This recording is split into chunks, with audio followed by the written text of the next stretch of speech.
Hi everyone, welcome back to the channel. In today's video, I'm going to share with you guys my current favourites. If you guys aren't familiar with the whole thing, I basically share with you guys my current favourites in terms of makeup, skincare, hair care. I don't tend to do monthly favourites just because I don't switch up my products that often, so I just kind of do it whenever, like here and there. And yeah, if you guys are into that sort of stuff, want to have a little bit of a chit chat as to why I like ABCDEFG, this is definitely a video for you. Sit back, relax, and let's have a chat. Alright, let's start off first with makeup. So I have recently been enjoying this primer from Covergirl. This one is the Covergirl TruBlend Base Business. This one I would like to say is a... This one I would like to say is a liquidy sort of like primer. It's supposed to fill in your pores but without giving you the very silicone slip. I don't know, it's a little bit different compared to what I normally like. I prefer silicone based primers, but this one seems to do the job and I do enjoy how it looks and feels on my skin. I don't know, maybe because I'm getting a little bit older, I do appreciate a little bit of extra hydration. So yeah, I don't think it's the best at filling in your pores, but it definitely helps blur it. I feel like a silicone primer is still the best, but I think just for my current skin, and because it is currently winter, this has been pretty good. Now let's move on to foundations. I have done a review of this foundation. This one is the Rimmel London Lasting Matte Foundation. I'm currently in the shade 305 Buff. If you guys would like a foundation reference, like my shade reference, I'll leave it down in the description box down below. This is a really nice, I would like to say, fuller coverage foundation. It's sort of like a whipped cream in a squeezy tube bottle foundation. Really good. I absolutely love this foundation. It's one of the foundations that really surprised me when I first tried it. I didn't think I was going to like it that much. I like using a brush, I like using a sponge with this, and it just applies perfectly and gives me the amount of coverage that I need, especially for here with just like one layer of foundation. So I'm really happy with that. And then another foundation that I have been enjoying recently, which I kind of forgot, it's one of those foundations that I kind of go back into every now and then and just completely forget about it. It's the Loreal True Match Foundation. This one is in the shade 4D, neutral, golden neutral. I was reading the French. Yeah, it's a nice foundation. Again, a nice buildable foundation. I'd like to say medium full coverage. Definitely a little bit more natural compared to this foundation. This one is definitely more of a foundation you know that you're wearing makeup, whereas this one you can sheer it out to make it look very skin-like, and then you can add a little bit more layers and it still looks, I wouldn't say skin-like still, but it still looks more natural without looking quite heavy and quite cakey. Okay, moving on to concealer. Now this one is again from CoverGirl. This is the TruBlend concealer. This one I'm currently using is Classic Ivory. I have this mixed in with another concealer underneath my eyes.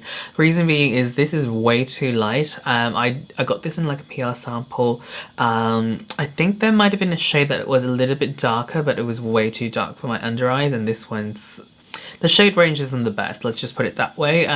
This one I can wear still. I just have to be very careful with the amount that I use, and I have to kind of blend it either with a foundation or blend it in with another concealer. But I just really like how opaque this is.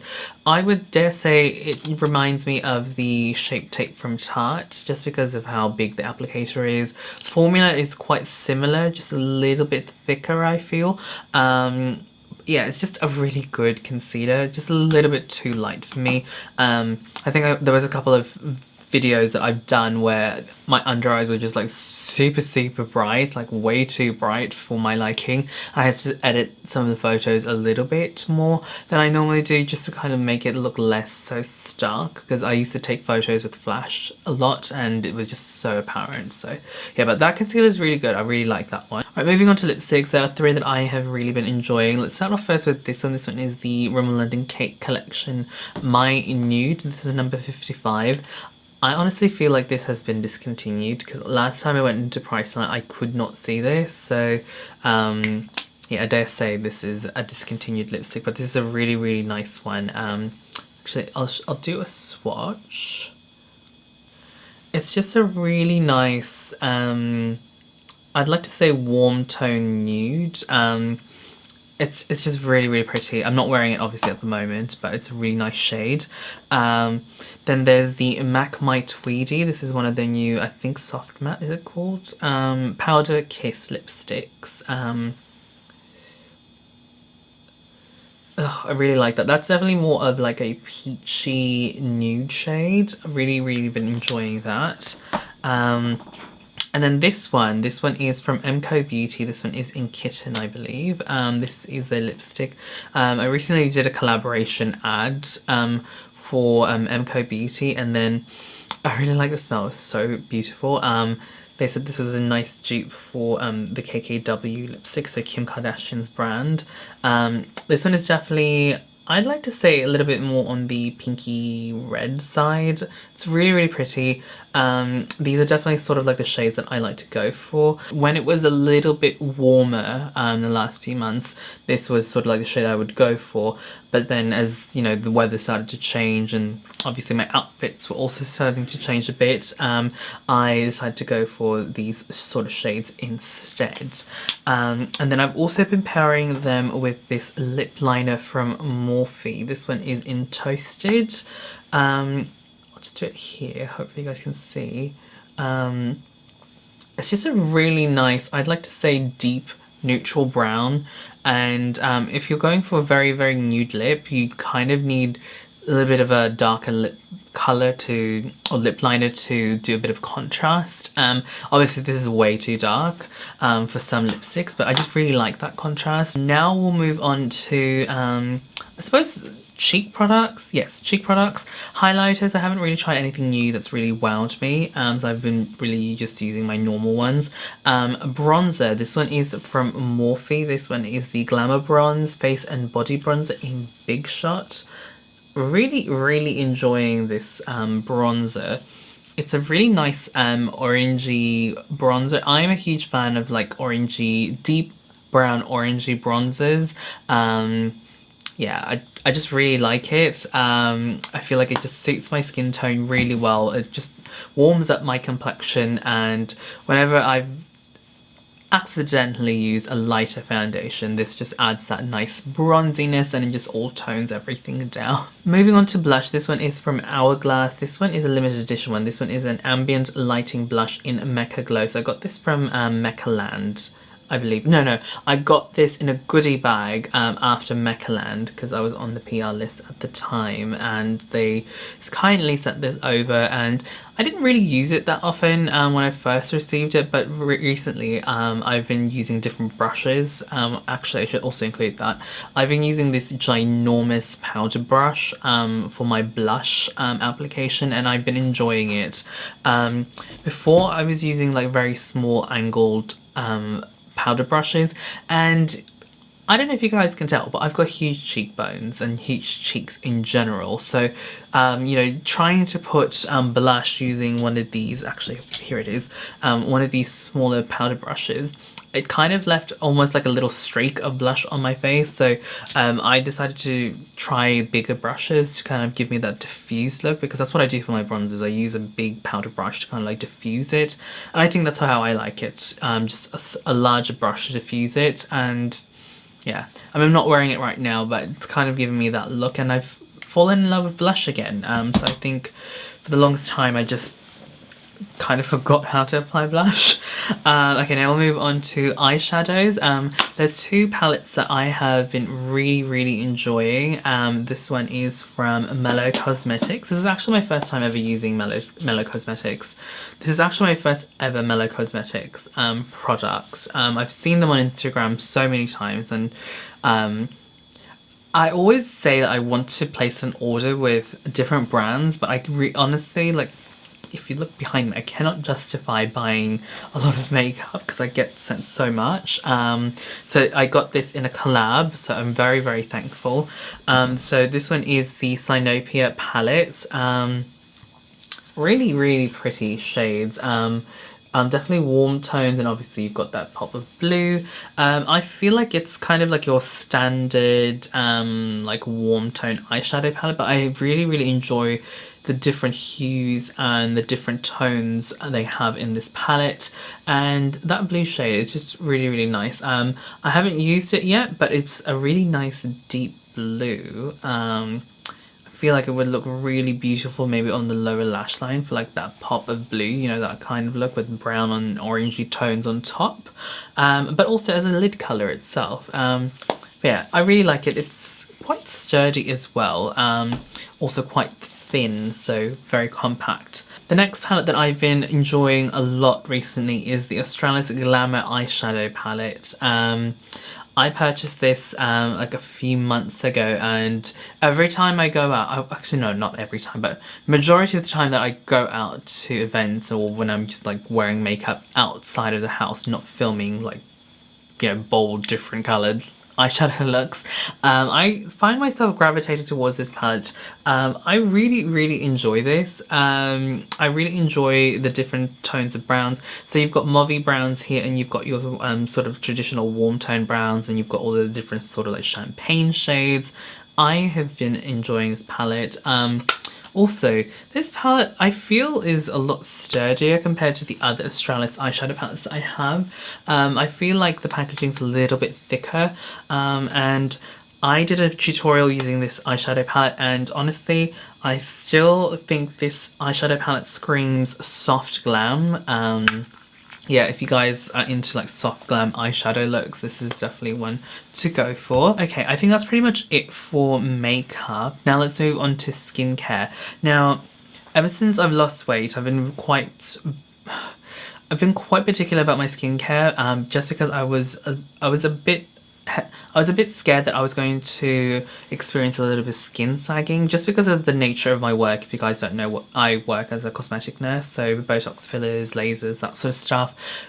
Because of where I work and because of the clientele and just, you know, just my overall knowledge and everything, I was a bit scared that if I lost a lot of weight in quite a short period of time, which I did, I would experience a bit of sagging in my face. Mind you, I'm only 30, so my skin was still going to bounce back, but I still, you know, I was still a little bit worried. So I made sure that I really took care of my skin and used active ingredients to sort of like perk up my skin and make sure that I didn't get that sagging effect, like I said. This was actually perfect timing. I got approached by the PR company from Medik8 to try out their retinal products, and I said I really would like to try it because, again, I'm 30 and I did attend a seminar or like a workshop that for skincare, and they did say that, you know, 30 is when you really want to start using vitamin A in your skincare. So it's a really powerful anti-aging product. So I have been using this one. So this one is the Retinal T10, so they have different strengths. It's basically a serum. You can use it every night if you really wanted to, but because this is quite strong and quite dear, and I do plan on repurchasing this or something like this in the future. I have only been using this maybe once or twice a week, but it's made a huge difference to my skin. In conjunction with that, I've also been using this moisturizer at night. This one is the L'Oreal Paris Revitalift Energizing Red Cream. So this one also contains vitamin A. Now this one is a stronger type of vitamin A, probably one of the stronger ones you can get on the market, like almost over the counter. I think you can get these from like beauty clinics as well. That's quite strong. You don't need a prescription, but this one is something you can get at your local chemist, so Priceline, Chemist Warehouse, that's where you can get them. So I enjoy this. I use this pretty much every night. So because it is quite a low concentration of vitamin A, I don't get a lot of the side effects from vitamin A, but I do get the benefits. So like I said, I only use this maybe once or twice a week, this one every night, and I've been doing that for maybe the last 2 months, and I've been getting compliments non-stop about my skin. Just the overall appearance of my skin just looks dewier and fresher. I don't know, it's really hard to explain it because I'm wearing a lot of makeup, but it gives your skin a little bit of a nice fresh glow because it's literally just all fresh skin that's on top of the skin, and your skin's constantly exfoliating, and vitamin A just has that really nice anti-aging effect. It softens wrinkles and everything. So yeah, enough about that, but those two together, amazing. In addition to that, I've also continued to use my Olehendriksen Glow 2 OH Dark Spot Toner. So this one is a glycolic toner. I use this pretty much, I'd like to say maybe 3 or 4 times a week. I just love glycolic toners or glycolic acid in general. I feel like it's just really helped my skin in terms of congestion, and also help lightening some of the spots that I get sometimes from ingrown hairs and acne marks. So yeah, I think a combination of all my products together really has made my skin like really good, but I feel like the vitamin A is like the main thing. Okay, now let's move on to hydration. I have been really enjoying these products. These ones are from Teoxane. These ones are amazing. They contain a product called Resilient Hyaluronic Acid. It's basically like a new technology of hyaluronic acid they have developed, and these tend to sink into the skin. Some hyaluronic acids, they just tend to sit on top of the skin, whereas this one sinks into the skin. That's the easiest way I can describe it. So we have a serum, and we also have the advanced filler. So this is actually the same sort of like stuff they put in like lip filler injections, that sort of stuff. Really plumping. I'm really enjoying this. So this provides the hydration and plumping to the skin, whereas these vitamin A's just gives me that nice renewed look to my skin. Definitely enjoying these. So how I use this is I use the serum first, just 1 pump, then 1 pump of this, and then just 1 pump of sunscreen, and that's pretty much all I do for the day. And yeah, people have just been really complimenting me a lot on my skin, and I'm just very pleased. Like, I've never had the horrible skin. I don't think I've had congestion, but I don't think I've ever really gotten to the point where I've always gotten compliments, and it's, yeah, I'm very happy. Okay, now let's move on to hair care. Now, it's no secret I change my hair color a lot, and I feel like my hair is now punishing me for the constant hair color change, because I can't make up my mind of what color I want to keep my hair in. So I think I'm going to keep it to like this color, sort of like a dirty blonde shade. I have been experiencing a lot of breakage and a lot of actually, I have been experiencing some breakage. I have been experiencing some hair fallout as well. So yeah, stuff I cop because of what I do to my hair. So I have reverted back to using more of my Fanola restructuring mask. This stuff is really good for repairing your hair. Ever since I started using this, and I actually, you know, wait 5 minutes for this to work, I tend to use this maybe like once or twice a week. I've found that my hair has definitely improved. There's a lot less hair breaking, a lot less hair falling out. And then I've also discovered that I had this in the cupboard. As you guys know, I tend to hoard a lot of things in my house, and I completely forgot I had one of these. So this is again from the Care range. This is the Restructuring shampoo, so it goes well with that mask. So I've been using this pretty much every single day that I've been washing my hair. Maybe I'll give my hair a break of one shampooing with another shampoo, like a clarifying shampoo, just to get rid of all the gunk that's built up in my hair. But yeah, I've been using that. It's really good. It has a really nice light caramel smell. And then whenever I'm not using the repair mask or the restructuring mask, I use the KMS Moisture Repair. So if you aren't aware, a lot of the restructuring or reparative masks, they tend to contain a lot of protein, and they do contain hydration as well. But if you overload your hair with too much with protein, your hair actually dries out. So it actually kind of makes your hair feel a little bit worse. That's why you need to swap out your conditioners every now and then with hydration, sort of like conditioner. So I've been trialing this one out, and I've been enjoying it so far. I don't think it's the best hydration conditioner I've tried out there. I think the best one I've ever tried was probably the Joico one. It's in a blue bottle. But I received this and I thought I might as well just use it. Like, it's not bad, it's just not phenomenal. It's doing the job. Yeah. Ooh, actually, sorry, I forgot this one. One more skincare product. This one is from Skindinavia. So this one is their new makeup remover spray. It says with vitamin E, fine mist, oil free, hypoallergenic. I'd like to think it's like an oil, even though it says it's oil free, that you spray all over your face and it breaks down your makeup, and it literally works in a few seconds. You really see your makeup sort of like, what's the word, breaking up, like, you know, oil over water kind of like effect, and then you just add a little bit of water on your face, and then you use a face cloth. In my case, I use like a face halo, you know, one of those kinds of face makeup removing cloths, and yeah, bam, the makeup's removed. Obviously I just use this like a step one, sort of like, obviously I use this as like a step one in my makeup removal, but yeah, it's quite effective. It doesn't leave my skin feeling dry, it's not harsh around the eyes, so I'm definitely enjoying that. And that brings us to the end of the video. Thank you guys so much for watching. Hopefully you guys enjoyed. Definitely let me know down in the comment box down below what have you guys been recently enjoying in terms of makeup, hair care, skincare, or anything really. Let's all have a little chat down in the comments down below. If you guys would like to watch my other videos where I have done a product review or anything like that, definitely check out the eye on the screen or down in the description box down below. I've got all the links down there for you guys. And yeah, that's pretty much it for me. Thank you guys so much for watching. I'll catch you guys in the next video. Bye!